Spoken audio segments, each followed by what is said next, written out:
Baiklah, teman-teman, terima kasih sudah mau diajak ngobrol-ngobrol lagi. Kita bahas tentang paper lagi. Ini kita bahas tentang tab R, papernya fresh from the oven, seperti tahun lalu ngambil dari ICLR. Em, ini ICLR 2024. Kayaknya rilis mereka publishnya baru beberapa hari yang lalu sih. Maksudnya yang accepted papersnya ya. Nah, terus ini ada satu paper nyari-nyari ya, secara random nemu ini menarik. Jadi kasusnya populer menggunakan deep learning untuk data tabular. Nah, ide besarnya sebenarnya adalah menggunakan deep learning sebagai model untuk retrieval base. Gitu. Jadi mungkin mereka terinspirasi dari LLM yang sekarang yang canggih-canggih itu eh, untuk menggunakan retrieval modelnya gitu. Jadi bukan bukan lagi prediksi langsung ke akhir, tapi ada tahapan retrievalnya supaya cari solusi terbaiknya gitu. Walaupun sebenarnya nanti mirip sama attention juga, mirip sama ada to some extent mirip sama KNN juga gitu. Just a sec, bentar ya.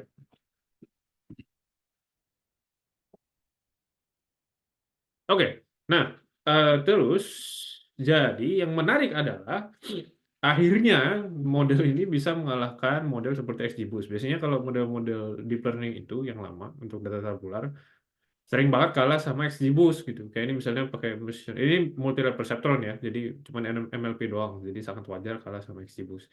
Tapi kan kemudian tahun-tahun sebelumnya ada yang mengeluarkan model berbasis deep learning yang disandingkan dengan XGBoost. Ternyata XGBoost masih bisa melawan gitu, maksudnya masih bisa bagus atau bisa at least ties lah gitu ya, seri.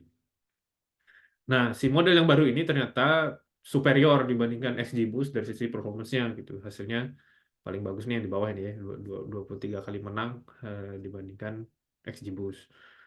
Nah, terus yang menarik ternyata ini kalau dilihat ini kan Goris ini. Jadi paper 2001-2022 ya emang orang-orang ini lagi yang ngerjain gitu. Mereka juga gitu. Ini authors yang menulis paper yang sekarang dibahas itu juga yang mereka pakai benchmark itu 2022 dan 2021. Jadi emang ya mereka udah sering lah main di sini. Kayaknya mereka ini usaha bertahapnya iterasi kesekiannya untuk berusaha mengalahkan XGBoost dengan deep learning gitu. Tapi sampai sini harusnya sudah cukup menjual bahwa emang model deep learning-nya bisa bersaing dengan XGBoost. Walaupun sebagai caveatnya mereka tuh masih belum bisa bersaing dari sisi efisiensinya. Masih kalah efisien sama XGBoost gitu. Model-model tree base itu masih kalah walaupun secara performance-nya udah lebih baik. Ini beberapa review yang saya ambil dari Open Review karena ICLR pakai Open Review jadi bisa melihat beberapa komentar dari reviewersnya dan bilang strong empirical performance of the proposed method. Ini udah kita lihat tadi ya contohnya. Terus, nah ini menarik. Suggest this isn't just excessive parameter tweaking and overfitting via architecture search. Karena sebenarnya nanti kita lihat juga bahwa secara arsitekturnya ini nggak terlalu kompleks gitu. Jadi relatif sederhana tapi tweaks-nya itu inilah pinter lah gitu maksudnya apa cerdik lah gitu. Terus ya mereka cukup komprehensif dari sisi eksperimennya jadi nggak sekedar ya udah kayaknya ini cuma hyperparameter tuning aja yang menghasilkan yang lebih baik tapi emang emang cukup baik di banyak jenis data. Dan secara penulisan memang bagus nanti kita lihat juga secara strukturnya kalau membaca sendiri nanti akan kelihatan bahwa memang oke sih penjelasannya bagus. Nah, simpelnya sebenarnya seperti yang tadi dibilang, TabR itu adalah feed forward network pada dasarnya. Jadi dia nggak pakai komponen kayak recurrent gitu. Which means kalau misalnya di data yang sifatnya punya temporal dependency, mungkin ada sedikit triknya yang perlu ditambahkan di sana. Tapi by default dia feed forward network karena tabularnya bukan tabular yang temporal. Kemudian dia pakai KNN-like component in the middle dalam artian dia menggunakan retrieval gitu. Konsep retrieval gitu. Jadi nyari nyari tetangga terdekatnya. Which in a sense mirip sama KNN KNN sorry. Attention based model. Jadi ada key query value-nya gitu.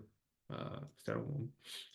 Nah, ini arsitektur umumnya. Jadi kalau dilihat dari figur 2 ini jadi kita punya input objeknya ini X terus kemudian ada encoder dua ini encoder yang sama gitu ya. Terus nanti dapat embeddingnya X tilde ini embeddingnya, terus nanti dapat candidates-nya, juga di encoding. Nanti pakai retrieval modulnya, idenya adalah ya kayak KNN gitu, kita nyari tetangga terdekatnya gitu, yang paling mirip sama dia. Dalam kasus ini sebenarnya candidates-nya di tahapan training ya berarti semua yang ada di training set gitu sih candidates-nya. Eh, yang menjadikan juga dia mahal karena nanti perbandingannya kan pairwise similarity gitu. Jadi dari input objek yang kita mau pakai dibandingkan dengan semua yang ada di kandidatnya di training setnya. Eh, jadi dia agak mahal. Nah, komponennya terus di sini ada yang kayak plus ini, artinya dia memang pakai residual komponen lagi. Gitu. Jadi membandingkan antara si retrieval module ini selain mengambil input objeknya, mengambil si kandidatnya yang dari training set untuk semuanya, dan sama kandidatnya labelnya apa. Jadi triknya nanti si labelnya ini juga nggak dipakai mentah-mentah ternyata. Em, tapi ditransform juga supaya bisa dipakai di triple modulnya. Jadi nggak sekedar cosine similarity sudah, tapi dia ada tracknya di retrieval modulnya ini. Ya sehingga juga nanti dia dicari residualnya yang emang secara empiris biasanya kan kalau pakai residual model lebih lebih bagus untuk prediksi gitu ya kasusnya. By default, input objeknya diasumsikan sifatnya numerikal semua. Jadi walaupun secara kalau kategorikal ya tinggal ditransform aja, ada transformasi tambahan, tapi ya sifatnya numerikal gitu ya asumsinya. Terus nanti dia dapat label kira-kira. Any question sampai sini ada yang mau ditanya nggak? Aman?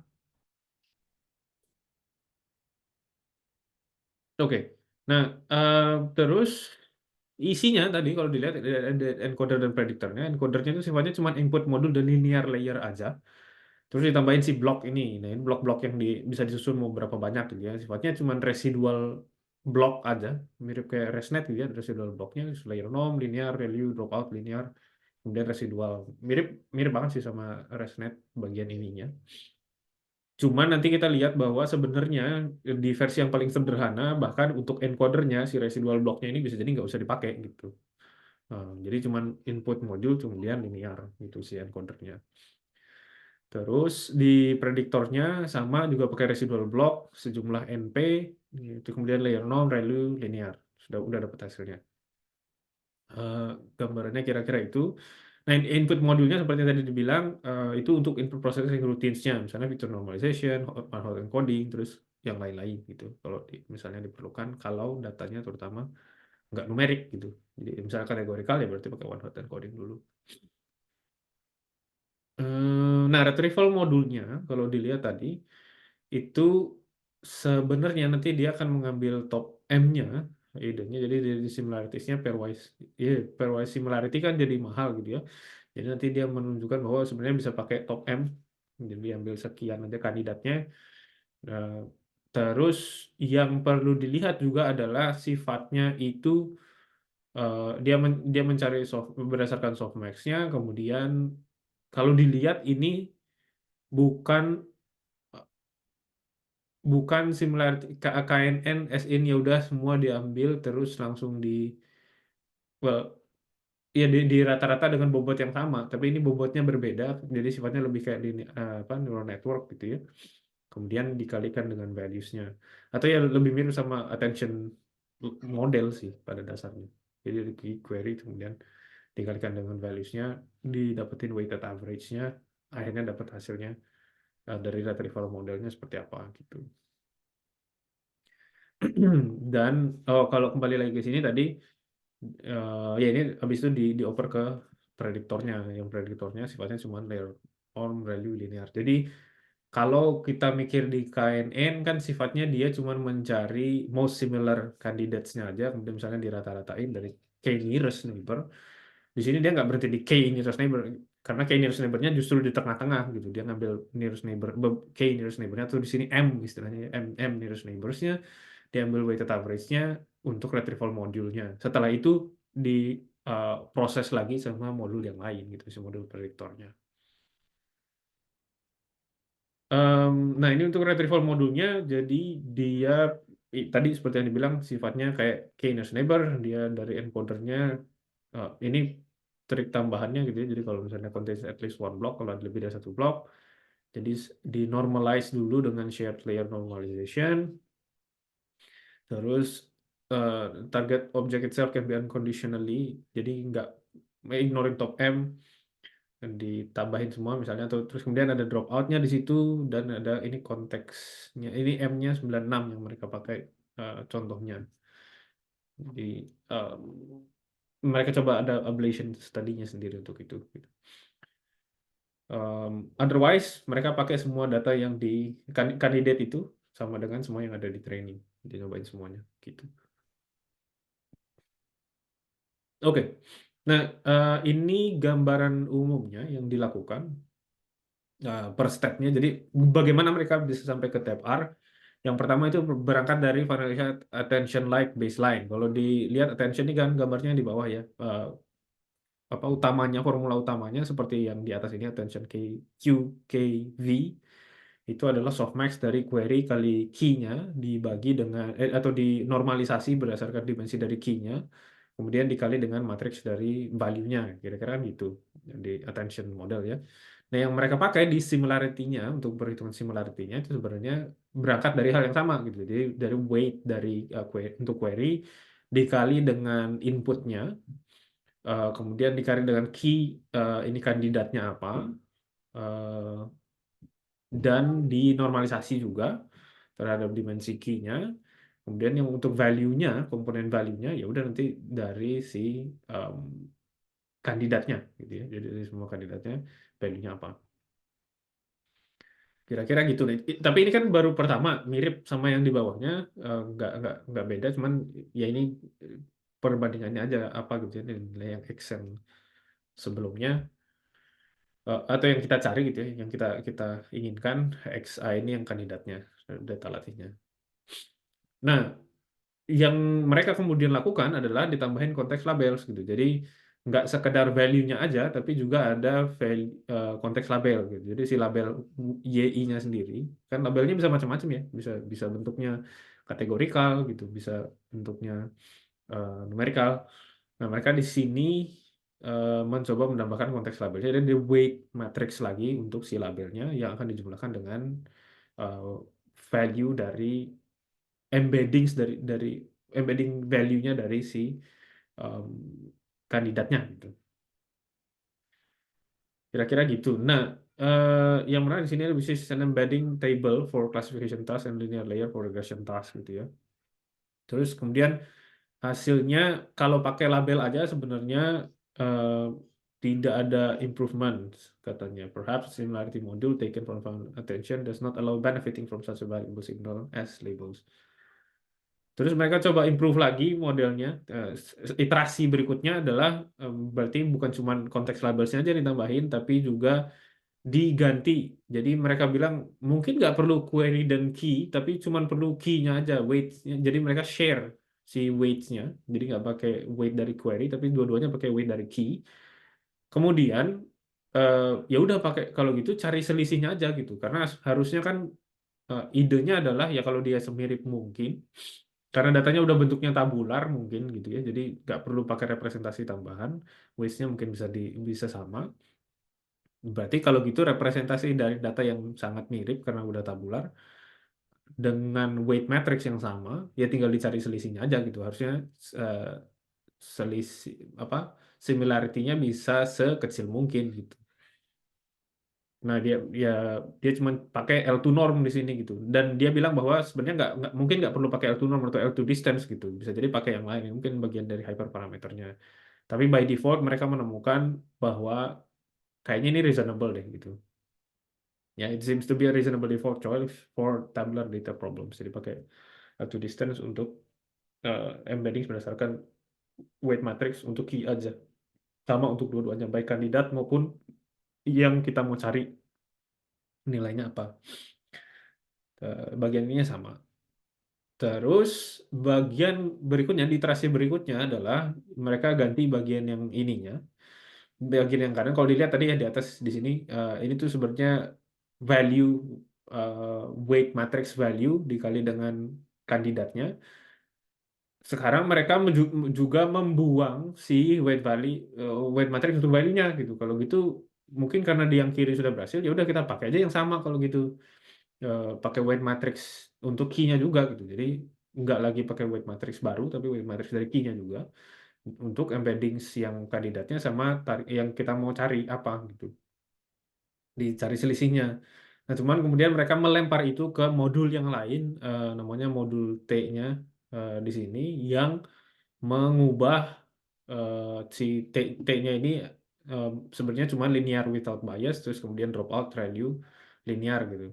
Jadi sebenarnya ya transformasi sederhana aja gitu, kayak multi-level perceptron sederhana aja untuk mentransformasi selisihnya dari weight matrixnya gitu untuk si value-nya. Konteks labelsnya tetap ada. Dia bilang ini term ini sebenarnya can be seen as the correction term gitu. Jadi the differences in the key space into the differences in the label embedding space gitu.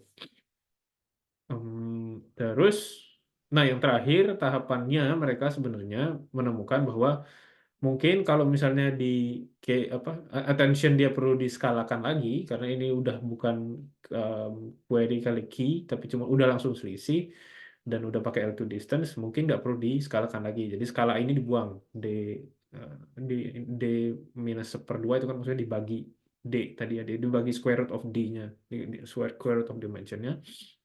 Jadi nggak perlu diskalakan lagi. Terus not including target object to its own context. Jadi ini ini lebih ke hyperparameter dia bilang di sini, tapi intinya nggak kelihatan mungkin dalam rumusannya karena sifatnya lebih ke data latih yang atau data data target yang mirip yang nggak perlu dipakai dalam konteksnya dalam proses trainingnya gitu. Jadi bayangin kalau misalnya kita ini mudah-mudahan nggak salah interpretasi ya. Tapi intinya kalau kita mau predik satu data latih, kalau dia sama persis kita udah tahu itu ada data latih itu nggak bisa dipakai gitu, eh, target objeknya.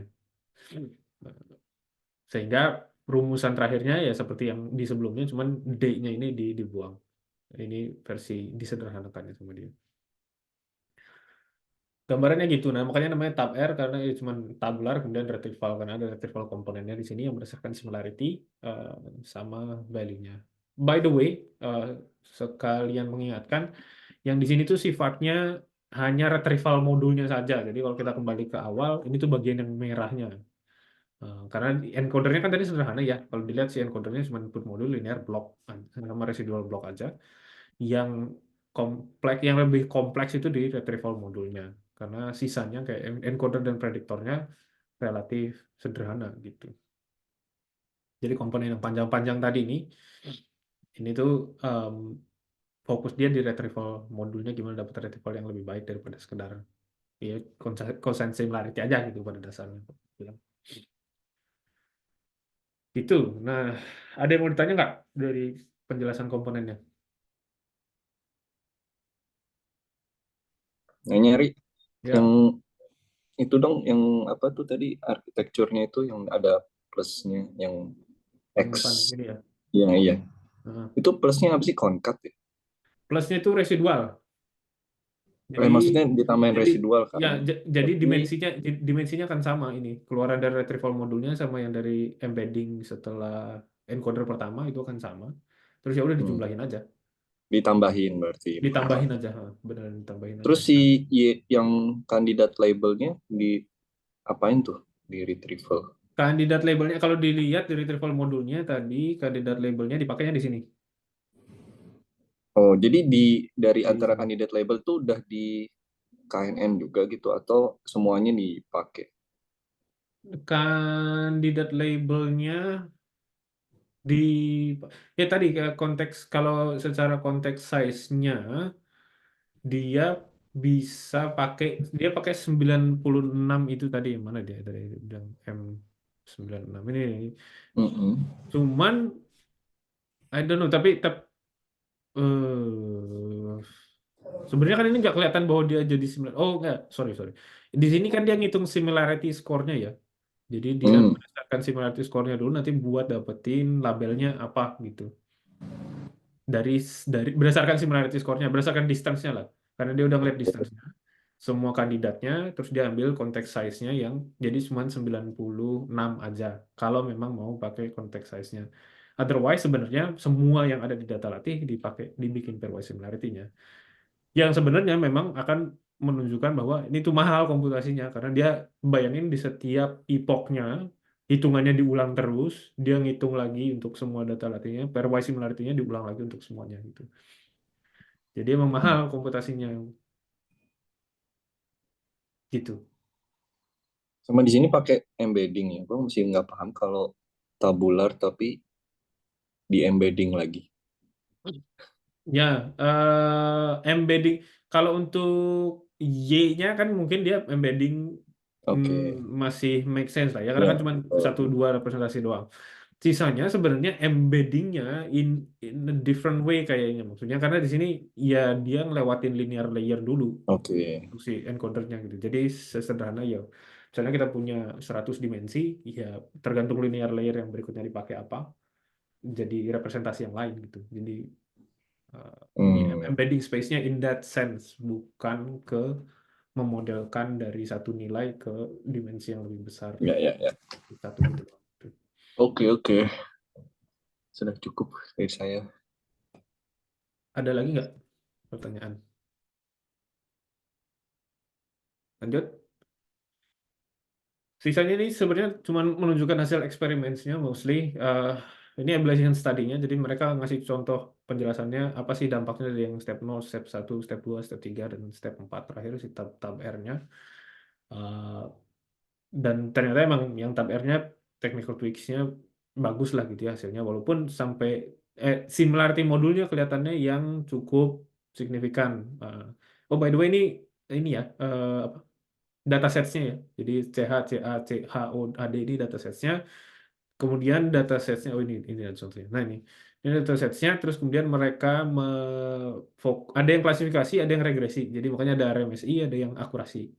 Kalau dilihat di panahnya, panah atas ya berarti ini kemungkinan ini akurasi, yang panah bawah artinya error gitu ya. Jadi dia mencari error terendah, kalau panah atas artinya yang akurasi paling tinggi. Gitu, dan similarity modulnya ini ternyata yang kontribusinya cukup cukup besar kalau dilihat banyak yang di garis bawah. Tapi dengan technical tweaks-nya, tambahannya, dia bisa lebih bagus lagi hasilnya gitu. Errornya di sini bisa kelihatan lebih rendah gitu ya. Eh, atau akurasinya bisa lebih tinggi. Gitu. Terus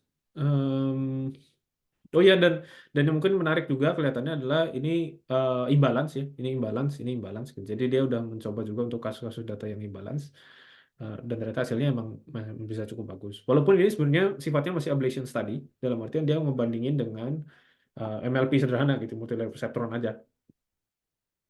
Itu udah ada uh, peningkatannya dari multi-layer perceptron aja. Nah, terus kemudian dia mencoba pertama ablation study-nya juga dia lakukan dengan atau benchmarkingnya dengan tabular model yang tabular model yang lain, tapi deep learning based gitu ya. Jadi parametric deep learning models, dia lihat dia mencoba pakai ini banyak ini deep learning models yang lain-lain di sini. Dia juga bandingin sama KNN karena ini sifatnya dia mau ngecek yang retrieval based gitu ya. Mostly yang lain juga ada yang pakai retrieval based, ada yang parametric yang lain, dan outperforming gitu ya si tab R-nya, dia bisa outperforming yang lain-lain. Nah kalau di sini lihat ini ada tab RS. S ini apa sebenarnya? S ini cuman bilang bahwa ada nggak ya di sini, Taruh. Oh kelewat.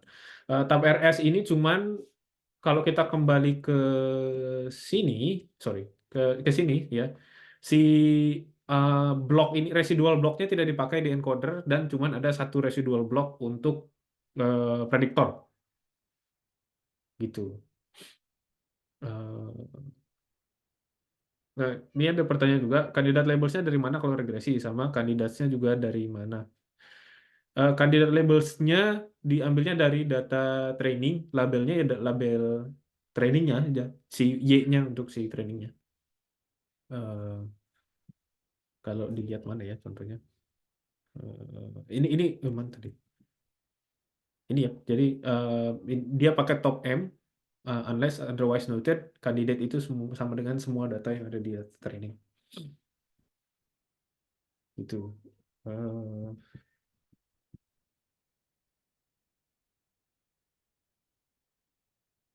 Ini ya, itu sini ya. Jadi yang tab-tab RS itu cuman dia ngebuat, dia nggak pakai residual block di encoder, tapi dia pakai satu residual block di prediktor.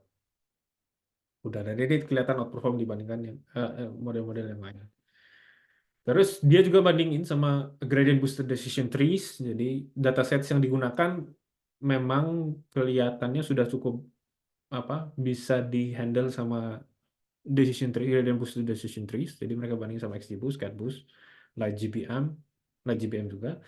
Terus mereka bandingin dengan Tab R dan Tab RS, versi sederhananya gitu, lebih simpelnya, Tab R simple.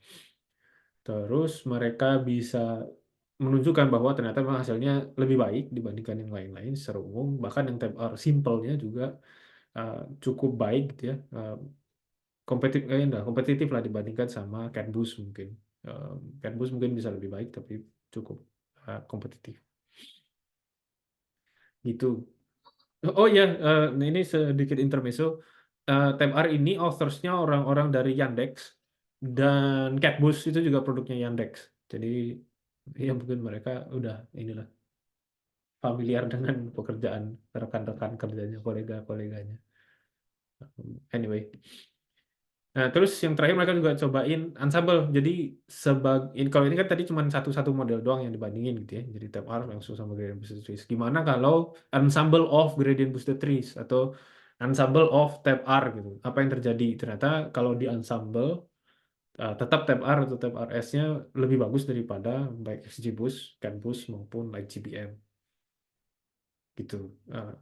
Ini dengan default hyperparameter, ini tune hyperparameters, default hyperparameters aja.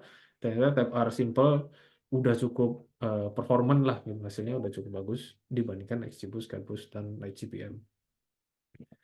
Tapi seperti yang dari tadi disebutkan, salah satu masalah utamanya dari vanilla formulation of tab R itu untuk setiap training batch kan perlu pakai most up to date context by encoding all the candidates and computing similarities with all of them. Jadi bayangin kalau misalnya di setiap tahapan training weights-nya diganti, encodingnya kan berubah. Berarti belum tentu pakai similarity yang sama atau ya konsep similarity yang sebelumnya itu berlaku lagi, urutan urutan most similar candidates-nya gitu kan berubah gitu. Eh, jadi harus dihitung ulang, sehingga kalau dihitung ulang terus jadi banyak banget, komputasinya jadi sangat mahal. Kalau dikasih lihat di sini contohnya bisa sampai 18 jam untuk weather prediction dataset gitu ya. Ini lebih dari 3 juta objek dengan default Harper parameters. Jadi bisa mahal banget gitu untuk melatih dataset yang ukurannya besar karena tadi perlu dikomput terus. Tapi ternyata at some point mereka bisa melakukan context freeze dalam artian di satu titik hasil dari encodingnya itu bisa diasumsikan kayaknya sih udah akan stabil gitu ya. Encodingnya nggak akan berubah jauh sehingga sifatnya bisa dimainkan weights dari sisanya gitu. Misalnya weights dari retrieval komponennya aja gitu dan prediktornya gitu ya. Jadi weights dari awalnya hasil hasil encodingnya itu nggak perlu diubah lagi, diasumsikan bahwa itu akan sama gitu ya, atau one less time aja, terus reuse this context for the rest of the training. Karena kalau dilihat di sebelah kanan gitu ya, perubahan konteksnya itu sebenarnya makin lama ya makin stabil gitu, karena kan udah lebih baik dia dapat representasi encodernya gitu. Sehingga kalau dia pakai trik seperti ini, yang tadinya 18 jam bisa jadi cuma 3 jam aja. But again, ini masih sangat mahal, 3 jam. Kalau pakai decision tree models, mungkin bisa jauh lebih cepat. Gitu. Jadi sebenarnya secara waktu prosesnya uh, cukup mahal lah gitu kalau dibilang deep learning juga. Um, Concernnya di sana sih sebenarnya. Udah kira-kira itu gambarannya. So ada banyak hal lain yang juga dibahas. Ablation studies-nya cukup lengkap di bagian appendix-nya dia bahas sisa-sisanya, tapi komponen utamanya seperti yang disampaikan tadi, hasilnya ternyata cukup bagus, walaupun sebenarnya masih mahal dari sisi komputasinya. Jadi mereka bilang juga sebagai future work-nya adalah gimana caranya supaya bisa membuat komputasinya lebih efisien lagi. Begitu kira-kira. Ada pertanyaan?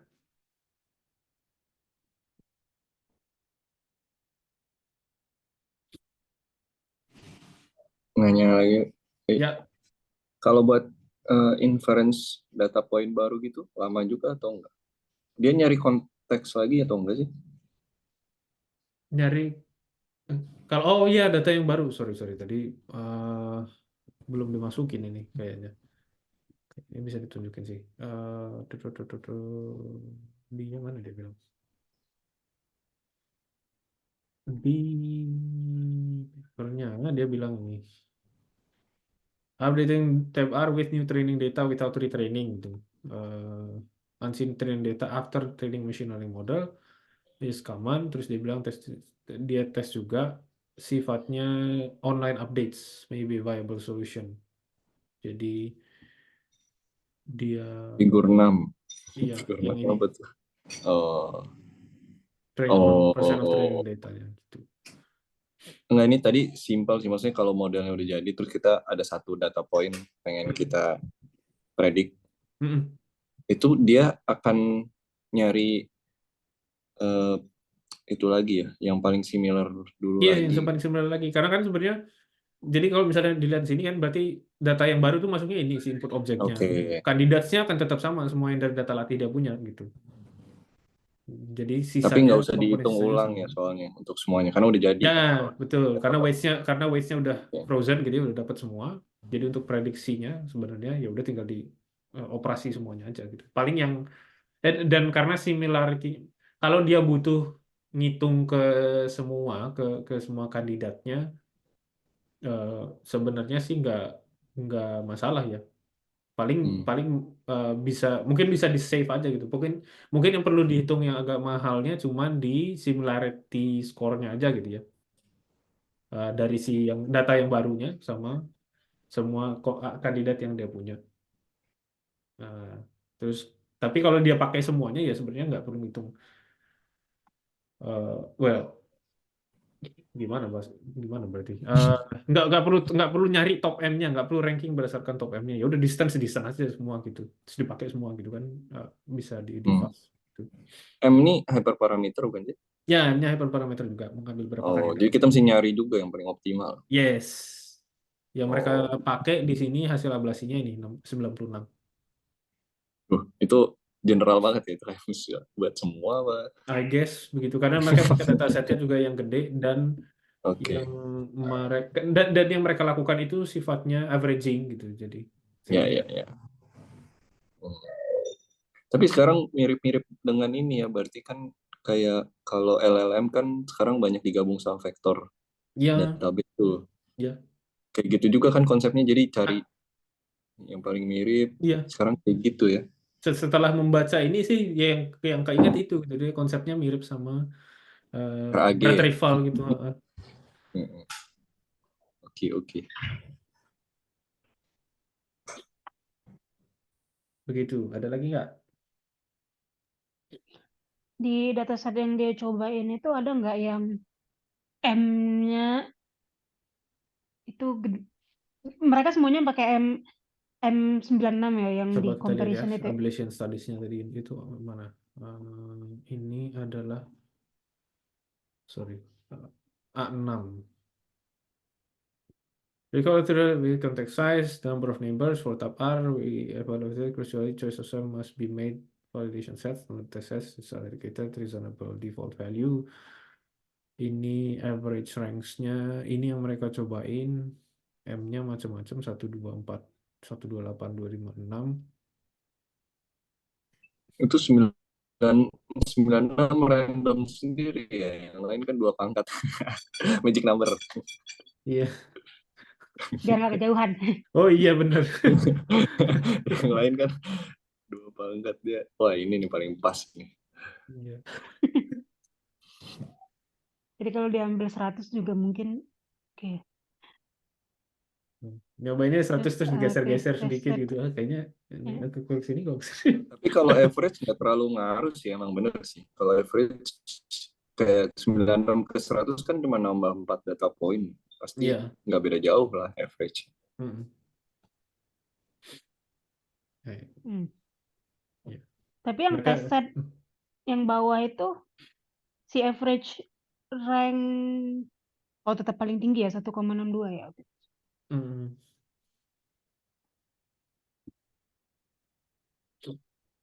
Ini 96-nya ini ya 32 tambah 64 aja. Biar nggak 100 mungkin. Tapi berarti ini sebenarnya kita bisa training dulu aja yang konteksnya sampai nggak terlalu deltanya nggak gede lagi. Bisa kan sebenarnya? Delta untuk distance-nya ya maksudnya di retrieval Iya, model. jadi tadi kan dia nyaranin juga tuh yang konteks freeze. Itu kan sebenarnya dia optimalnya nyarinya pakai minimalisasi delta konteks. Jadi kita bisa nge-train dulu aja yang bagian retrieval-nya sampai delta konteksnya kecil, baru train yang prediktornya. Prediktornya. Tapi bisa barengan juga sama aja. Sebenarnya sih idenya menarik, tapi tadi barusan kepikiran juga kalau misalnya kayak gitu dia akan kehilangan konteks, misalnya sifatnya kontrafaktual kita mau nyari. Say misalnya ada satu Oh, variabel yang mengubah labelnya, hanya satu variabel yang diubah satu nilainya aja, terus labelnya langsung berubah. Kan itu nggak akan kedapatan konteksnya kalau labelnya nggak dimasukin, nggak sampai ya, level ya, prediksi gitu. ya. Tapi sebenarnya nggak bisa ding kan delta konteks untuk update weight-nya kan pasti dari hasil prediktornya. Ya, ya. Nggak bisa sih bener, nggak bisa harus Lossnya semuanya, harus harus dapat. bareng. Ya. Cuman mungkin kalau misalnya mau dibilang fokusnya mana duluan kan kalau kalau misalnya kayak minjem idenya VQVI itu kan dia ada kayak stop gradient gitu yang uh, at some point mungkin bisa diimplementasikan kayak gitu, dicobain di stop dulu di bagian mananya, terus nanti di training bagian yang lain atau bolak-balik atau mana yang duluan fokusnya atau misalnya kayak apa decaying ya decaying aja gitu. Jadi yang pertama fokusnya mungkin di bagian distance-nya dulu atau retrieval modulnya dulu. Makin banyak epochnya perubahan di situnya lebih kecil karena udah decay rate-nya. Fokusnya lebih ke prediktornya. Bisa kayak gitu. Mungkin ada efek yang lain. Kayaknya mereka belum nyobain sih yang kayak gitu. So as a future work bisa jadi.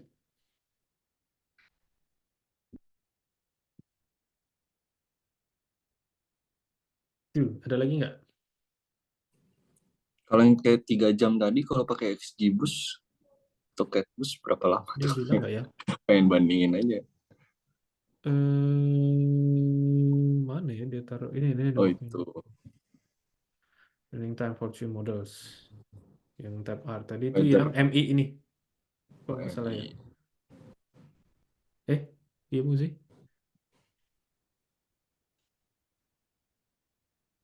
Iya kayaknya ini deh yang tadi yang paling mahal tuh yang ini MI. Iya Nah, nih. tapi paling nggak ini bisa lihat perbandingan itu berarti detik atau menit kalau XGBoost Iya, lagi ya. 1 menit selesai. Ini Oh 1 tapi jam tab, selesai. tab R-nya juga cepet sih. Ya.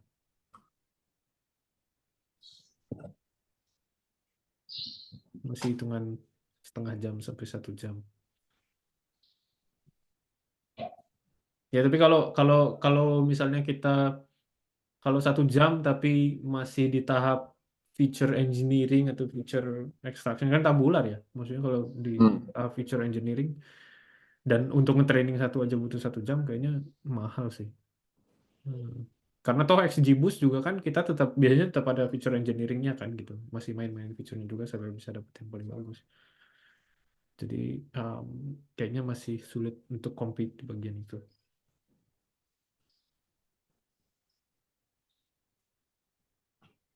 Gitu. Oke. Anything else? Nggak ada? Oke, kalau nggak ada, terima kasih. Itu ya.